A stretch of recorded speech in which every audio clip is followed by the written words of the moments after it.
They're going to give us some real tips, though, on life-saving techniques, and we're going to bring them back, some of California's finest, as soon as we come back.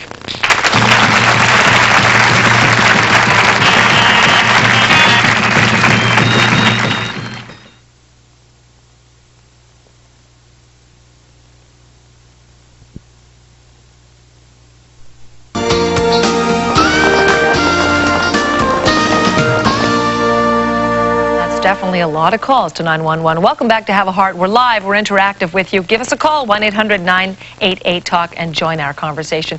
We've been talking about telephone crisis hotlines, how they save lives.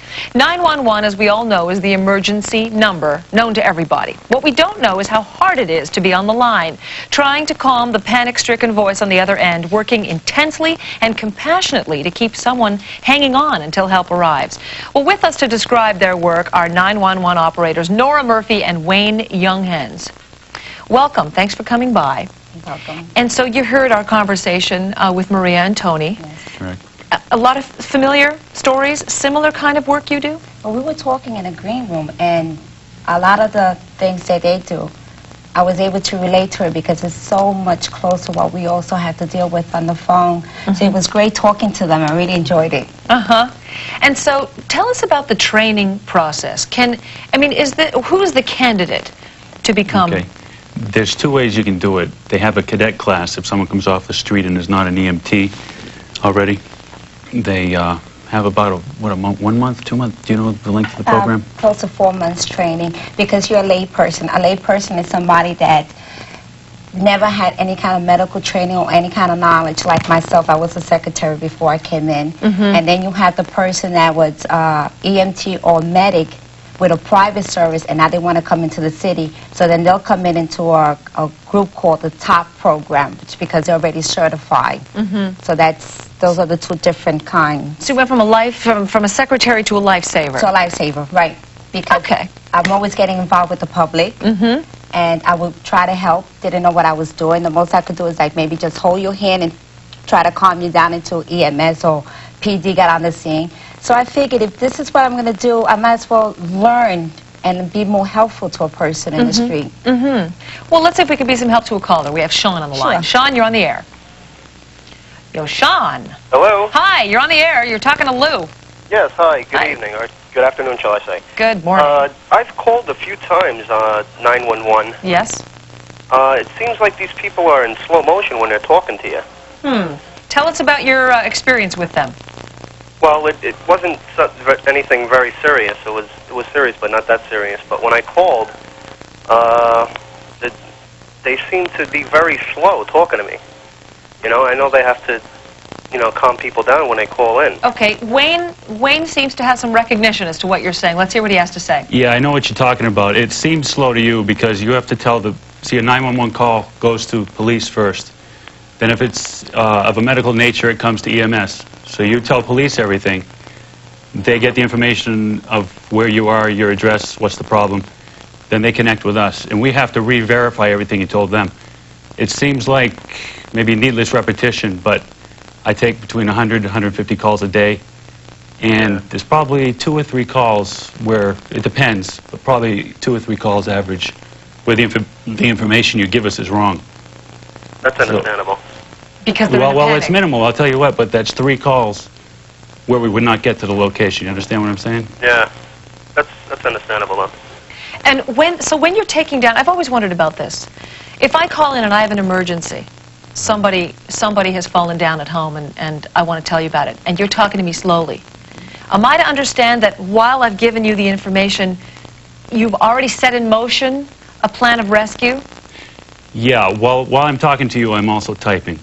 And there comes a point in New York City, we have CROs and we have dispatchers. I don't personally dispatch the ambulance, but I can send the information to the dispatcher while I'm talking to you.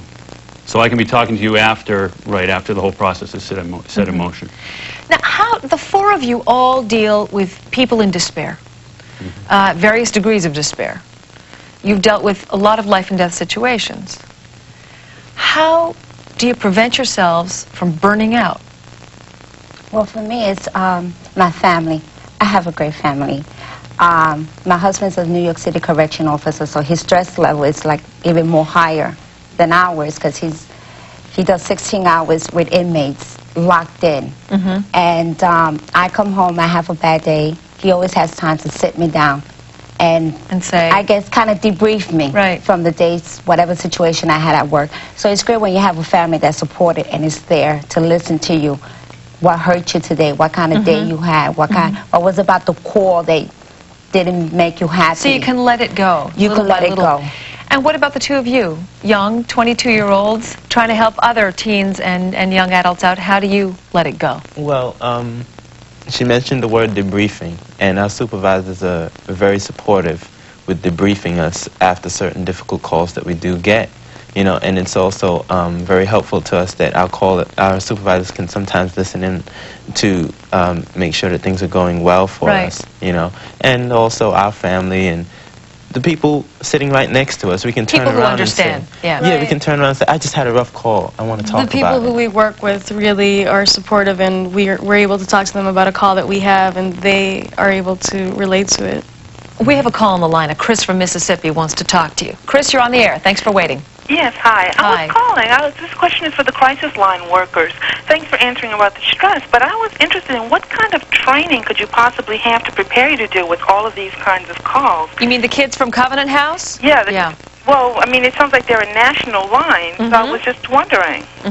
Right, we are a national line, and I mentioned our crisis intervention model before, and that model is, it's a model that we have at that hotline. You don't have to go to social work school or anything like that to learn that model, but we do have a training process that's about, I don't know, how many weeks would you say it's about? 2-3 weeks. In other words, I mean, you are briefed, they work with you, supervisors work with you, you do practice sessions, you rehearse particular calls, you do role play.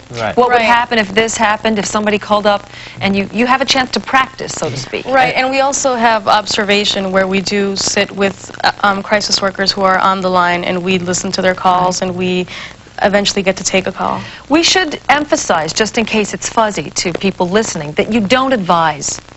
You listen, you soothe, the goal is to calm down the panic-stricken person. And then you have a number of different referrals. Well, we have referrals, and we want to help the caller to develop their own agenda, okay?